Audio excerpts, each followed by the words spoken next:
हमारे प्रधानमंत्री मोदी साहब देश चला सकते हैं, बहुत अच्छा चला सकते हैं। मिलिट्री बेस सॉलिड कर दिया, पाकिस्तान भी कांपता है उससे। आज कांपता है पाकिस्तान भी कांपता है हिंदुस्तान से। मोदी जी के अलग कोई दूसरा चेहरा देश में है ही नहीं। मोदी के अलावा फिर योगी। केजरीवाल सिर्फ ये घर संभाल सकता है, घर से बाहर नहीं निकल सकता, प्रदेश चला सकता है, वो देश नहीं चला सकता। भाई हमारा मानना तो ये है, जब से 2014 में हमारा देश आज़ाद हुआ है, हमें उसके बाद का पता ही नहीं है, उससे पहले का ना जानते हम। 47 को मानते नहीं, 2014 में देश आज़ाद हुआ है पूरी। क्या बात कर रहे हैं? बिल्कुल सही बात कर रहा हूँ। मोदी जी को बोलते हुए देख दो, स्पीच बोलते क्या आज तक किसी भी प्रधानमंत्री के बोलने की स्पीच में मतलब दम था? अभी केजरीवाल जी ने बोला कि भाई हम दिल्ली में इतना अच्छा कर रहे हैं, पंजाब में सरकार बन गई, पंजाब के लोग बोल रहे हैं हम इतने खुश हैं, अब गुजरात में सरकार बनेगी। तो आपको लगता है केजरीवाल गुजरात में तो बन ही नहीं सकता जी, गुजरात बीजेपी की है, पहले सुन लो। नहीं बन पाएगा? आम आदमी पर नहीं चल पाएगा वहाँ पे। आम आदमी पार्टी अगर सोचे 4-5 मैं यहाँ पे बन लूँ, मैं प्रधानमंत्री बन जाऊँ, वो देश को नहीं चला सकता। मैं साफ कहता हूँ, केजरीवाल देश को नहीं चला सकता। बैकवर्ड एरिया में उसकी सीट आएगी, उसकी आम आदमी पार्टी। हाँ, पर एक बात बता दूं, हम तो देश का प्राइम मिनिस्टर वो चाहते हैं जो देश के बारे में सोचे। ऐसा कौन सा लगता है? पीएम मोदी। पीएम मोदी। हाँ, अगर कोई दूसरा चेहरा खड़ा करता है तो विपक्ष में तो चेहरा लाए पहले। चेहरा तो कोई है ही नहीं, चेहरा है ही नहीं उसके। मोदी जी, अच्छा ये बताइए, मोदी जी के अलग कोई दूसरा चेहरा देश में है ही नहीं। मोदी के अलावा फिर योगी। योगी जी? हाँ बिल्कुल। अरे राहुल गांधी जी भी तो बड़े पुराने नेता हैं, 52 साल के हो। राहुल गांधी को उनको भाषण देना तो आता नहीं। राहुल गांधी इतनी बड़ी पार्टी के नेता हैं वो। मानते हैं नेता है, नेता हर क्वालिटी में अलग अलग है, खाने का टेस्ट अलग है ना, ऐसे ही नेताओं का टेस्ट है।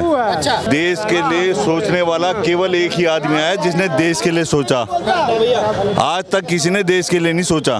अगर बता दो किसी ने देश के लिए सोचा हो, आप ही बता दो। केजरीवाल जी ने महिलाओं के लिए बस फ्री कर दिया, कितना सही लगता है? केजरीवाल जी कैसा काम कर रहे हैं दिल्ली के लिए? सर देखो, चाहे वो केजरीवाल जी जो मर्जी फ्री करे, एक मिनट बोलो, केजरीवाल जो फ्री करे, केजरीवाल जी का पैसे है, वो आम पब्लिक का पैसा है। और उन्होंने अपनी बहनों के लिए फ्री, उन्होंने चीजों ने क्या गुनाह करा भाई? क्या बात कर रहे हैं? उनके चीजों ने क्या गुनाह करा है? हमको पैसे दे, हमारे लिए फ्री करे, टैक्स हम पे करें, सबको क्रेडिट ये सारा ले जाए।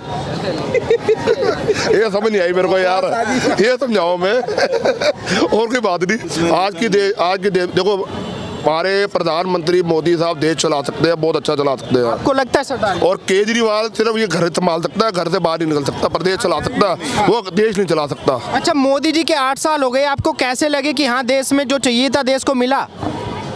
तो देखो, मिलिट्री सॉलिड करी, मिलिट्री सॉलिड है? मिलिट्री सॉलिड हो गई, पहले से हुई नहीं हो तो आप बता दो।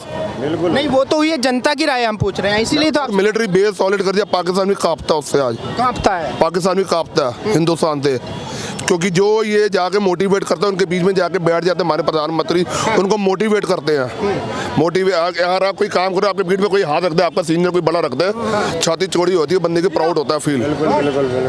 बिल्कुल। जो कमांडर ही हमारा सॉलिड आके खड़ा हो जाए, कहे बेटे तुम जो मर्जी करो, सिर काट के लाओ दुश्मन का, मैं तुम्हारे से मैं सब कुछ हैंडल कर लूंगा, तो मेरी छाती चौड़ी नहीं होगी, मैं नहीं जाऊंगा, मैं कहूँगा मैं करूंगा। अच्छा सरदार जी, अभी मेरा आपसे एक सवाल हो रहा है, 2024 का जिस तरीके से माहौल बन रहा है, क्या लगता है कि मोदी जी तीसरी बार बैठ जाएंगे गद्दी पे? बिल्कुल बैठेगा, क्योंकि इनके सामने ओपोजिट चेहरा कोई नहीं है जो काम करने वाला हो। मोदी जी का तो चेहरा ही भी दिखता है, मोदी जी खड़े हो जाए। हाँ, मोदी जैसे अब आप मोदी जी को बोलते हुए देख दो, स्पीच बोलते क्या आज तक किसी भी प्रधानमंत्री के बोलने की स्पीच में मतलब दम था? क्योंकि मैं किसी पर्टिकुलर पार्टी में, मैं जिसकी जो पॉजिटिव नेगेटिव है सबकी बता दूंगा आपको। मैं ये नहीं कि मैं इसको सपोर्ट करता हूँ, मैं कट्टर हूँ, मैं वो चीज़ नहीं है। मगर बताओ आज मोदी जी के सामने कोई खड़ा हो सकता है? ये बता दो।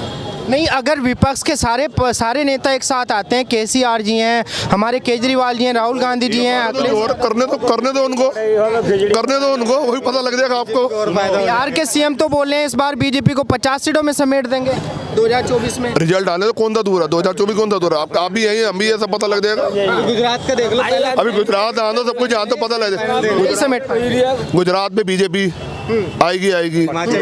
दिल्ली में एमसीडी का भी इलेक्शन होगा, उसमें मैं कहता हूँ ये आपका केजरीवाल ही आएगा। केजरीवाल ही आएगा एमसीडी में? हाँ बिल्कुल आएगा सर, आएगा। बताइए एमसीडी में। मैं ये कहता हूँ, नेता जो कंफ्यूजन है ना, हर पार्टी में नेता कम नहीं है।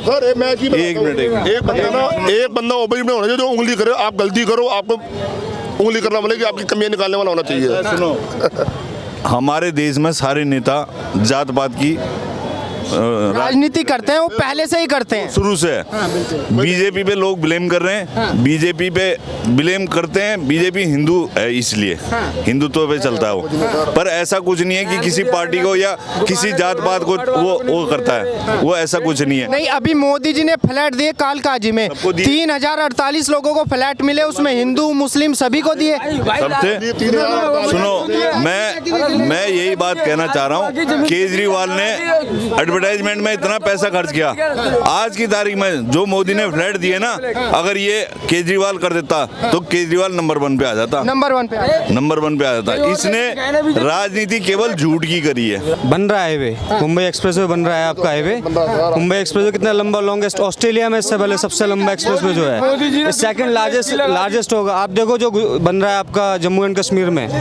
जो ब्रिज बन रहा है, जो कितना जबरदस्त ब्रिज बन रहा है, वो बन के तैयार हो जाएगा 24 से पहले। EDFC कॉरिडोर देखो आप, यहाँ से बॉम्बे तक कितना फायदा होगा माल ढुलाई में। अभी जो ट्रैक पर लोगों को परेशानी हो रही है, जो रेल में जाने में यात्री को परेशानी होती है, वो ट्रैक ही बदल जाएगा मालगाड़ी का टोटली। आप ये देखो ना क्या फ्यूचर क्या देना चाह रहे हैं वो इंडिया को। आप ये चीज़ देखो, आगे वाला जो टाइम है, दिल्ली में देखो एक्सप्रेसवे, द्वारका एक्सप्रेसवे बन रहा है कितना जबरदस्त। आप उस साइड घूम के देखो, जिसको लगता है ना कंफ्यूजन है कोई, ये कहते हो केजरीवाल ने बनाया, किसने दिया इसमें 50% फंड तो इसमें केंद्र का है, इसमें जो ये बनाया है। ये इसकी आज सफाई देखो, यहाँ ये सफाई देखो क्यों है, ये सफाई कौन कर रहा है, ये नगर निगम कर रहा है ना सफाई। नहीं तो यहाँ की हालत देखो, आज से 8-10 साल पहले क्या हालत हुआ करती थी यहाँ की, नगर निगम कर रहा है ना सफाई भी यहाँ पे, आप ये देखो। पर नहीं, आप मुझे बताइए, जो पार्टी 70 सालों तक कहा जाता है, 55-56 साल सत्ता में रही, वो क्यों नहीं कर पाई भाई? हमारा मानना तो ये है, जब से 2014 में हमारा देश आज़ाद हुआ है, हमें उसके बाद का पता ही नहीं है, उससे पहले का ना जानते हम। 47 को मानते नहीं, 2014 में देश आज़ाद हुआ है पूरी। क्या बात कर रहे हैं? बिल्कुल सही बात कर रहा हूँ, जिसको अच्छा लगता हो ठीक है, नहीं तो सही बात है, ठीक है। 2014 से 14 से आज़ाद हुआ हमारा देश, गुलामी था ये। इससे पहले लोगों के दिमाग में गुलामी भरी हुई है, बहुत से लोगों के यहाँ खड़े हो अभी भी गुलामी भरी हुई है। आप भी डिजिटल तभी से हुए हैं, जो अभी ये आप एडवांस टेक्नोलॉजी यूज़ कर रहे हैं। आपके यूट्यूबर्स हैं, बहुत सारे हमारे यंगस्टर्स हैं जो अपना फ्यूचर बना रहे हैं। किससे बना रहे हैं? Because of you getting the very nice data from all companies. Aircel था, कैसी कैसी लुटेरी कंपनी थी, सब गई ना। अभी एयरटेल चल रहा, जियो चल रहा, किसकी वजह से चल रहा? नहीं, लेकिन वो फिर वही बात आ गई ना, लोग बोलते हैं भाई मोदी जी तो बिजनेसमैन का ही फेवर कर रहे हैं, मुकेश अंबानी और जी ये सब। आप और हम यहाँ पे हैं, ये जनता सेफ है, क्यों है? हमारे पास प्रोफेशनल आर्मी है। अभी वर्ल्ड की सबसे अच्छी आर्मी हमारे पास। पहले कितने बंदे शहीद होते थे, अब कहाँ है? अब चाइना भी डरता है इंडिया से, क्यों डरता है? राहुल गांधी जी तो बोले हैं चाइना इंडिया में घुस के बैठ गए, अंदर आके बैठे। कहाँ पे मोदी जी जुबानी कब से बैठा है? आप बोलो। जब अभी लास्ट टाइम पे सियाचिन में झगड़ा हुआ था, हमारे भी जवान शहीद हुए थे, उनके भी जवान शहीद हुए थे, तो उस टाइम पे राहुल गांधी जी ने दावा किया था कि भाई मैं लिख के दे सकता हूँ इस बात को। सियाचिन पहले से ही उसके एरिया में है। 1962 के टाइम पे सियाचिन उसके एरिया में है। तो नेहरू जी ने दे दिया था। हाँ, गिफ्ट में दे दिया, दहेज में दे दिया, खुशी में भी दे दिया है। हाँ। फिर पपियों को दे दिया। हाँ।